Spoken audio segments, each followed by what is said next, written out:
وہ مجھے کہتے تھے تو اپنے دادا سے بیعت ہو جا. تو میں نے کہا جی کوئی ضروری ہے کہ بزرگوں کے گھر جو پیدا ہو وہ ضرور ان کو بزرگ ہی سمجھے؟ ہو سکتا ہے ضروری نہیں ہے کہ یہ بزرگ بھی ہوں. کس بات پر میں بیعت کروں؟ اب دیکھیں نا، جو میرا ذہن اس وقت تھا جب میری عمر 14 سال تھی، اس وقت میں ایسا اعتراض کرتا تھا. تو اگر آج میں بات کرتا ہوں تو بعض لوگوں کو تکلیف کیوں ہوتی ہے جی؟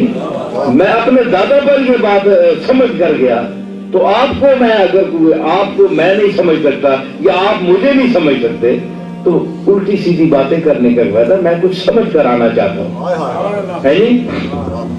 اور سمجھ کر کسی سے تعلق رکھنے کا مزہ بھی آتا ہے. تو وہ میں اصل میں وہ تجربہ چاہتا تھا تو وہ بات میں نے ایک رکھ لی ذہن میں. حالانکہ یہ کوئی معیار نہیں ہے کہ آپ کسی کے متعلق یہ کہیں جناب کہ یہ میری بات کو، دل کی بات کو پہچان لیں گے تو میں ان کو بزرگ مانوں گا، تو یہ معیار نہیں ہے. تو اور بہت سی چیزیں ہیں متاثر ہونے کے لیے، مگر بچہ تھا، تھوڑی بات تھی ذہن میں. تو میں نے جاتے ہوئے موٹر میں جاتے ہوئے کہ میں نے کہا بیعت میں دادا صاحب کی اس وقت کروں گا، اب میں خواہ ان کو بزرگ مان لوں. تو یہ بات تو نہیں ہے، ضروری تو نہیں جو بزرگوں کے گھر میں پیدا ہو ان کو ہم بزرگ ہی مانیں. بہرحال یہ ذہن میں نے رکھ لی. اب میں جا رہا ہوں تو میں سب سے پیچھے سیٹ پہ بیٹھا تھا. تو میں نے کہا کہ اب میں جو سوچ رہا ہوں اگر دادا صاحب مجھے جہاں کوئی جواب دیں، بات کریں تو میں واقعی سمجھاؤں کہ اللہ کے نے ان کے دل میں کوئی چمک ڈالی ہوئی. بڑی عجیب بات. ہمارے مفتی صدام صاحب میرے استاد ہیں، وہ بھی حدیث کے، تو وہ بھی نئے اس زمانے میں آئے تھے بالکل. تو میرے دادا صاحب وہاں چاولہ گراج سے فارغ ہو کر نماز پڑھ کے چلتے تھے تو گولڈا موڑ تک خاموش رہتے تھے، صرف وظیفہ پڑھتے تھے، کبھی بات نہیں کرتے تھے.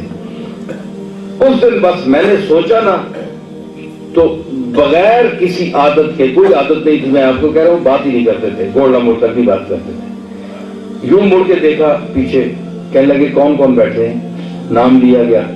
کہنے لگے مفتی فضام صاحب میرے جو استاد تھے ان سے مخاطب ہو کے فرمانے لگے مفتی صاحب کوئی بات نہیں چلی، دیکھیں نا ابتدان بات کہہ دینا، یوں ہی کوئی بات چلے ہی نہیں. فرمانے لگے کہ میرے متعلق بہت سے لوگ عجیب سوچتے ہیں کہ میں پتہ نہیں کیا ہوں، میں کیا ہوں یا نہیں ہوں. میں تو ایک آوارہ جیسا آدمی ہوں، اللہ کا ایک گناہگار بندہ ہوں. مجھے تو اپنے کرم سے وہ بخش دے تو میں اس کو بھی اپنے لیے بڑی بات سمجھوں گا. لوگ مجھے کیا کیا سمجھتے ہیں، میں تو مٹی کے برابر بھی نہیں. بس یہ کہہ کر خاموش ہو گئے. بس جناب مجھے بڑی شرمندگی ہوئی. میں نے کہا بھائی یہ بندہ تو ہے، اس میں کچھ ہے. بس صبح میں گیا جناب، وظیفہ پڑھ رہے تھے میں نے بیعت کے لیے. تو مجھے دادا صاحب کہنے لگے کہ تم بھائی پڑھے لکھے آدمی ہو، کوئی اچھا آدمی سمجھو تلاش کرو، میں تو گناہگار ہوں، میں اس قابل نہیں ہوں.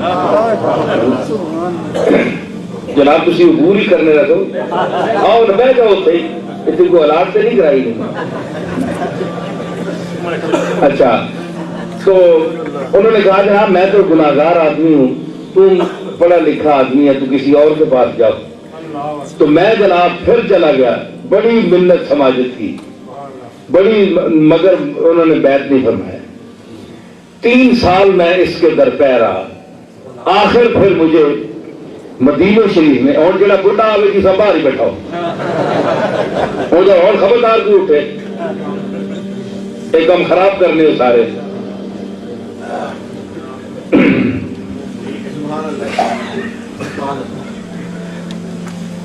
بس کافی اتنا ہی. اچھا تو میں کر رہا ہوں، انہوں نے کیا کہ میں پھر جناب 3 سال بڑی کوشش کی مرید بننے کے لیے. مجھے بیعت فرما رہے، کہنے نہیں میں اس قابل نہیں، تم کو اچھا آدمی دیکھو.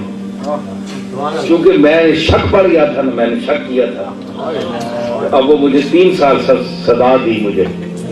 پھر مدینہ شریف حاضر ہوئے حضور کے مواجہ شریف کے سامنے، وہاں میں پیش ہو گیا. میں نے کہا اب حضور سامنے. دادا صاحب کو میں نے پکڑ لی. میں نے کہا جی اب حضور سامنے، اب انکار نہیں. کہنے لگے اب تو مجھے حضور کے سامنے پکڑ رہا ہے.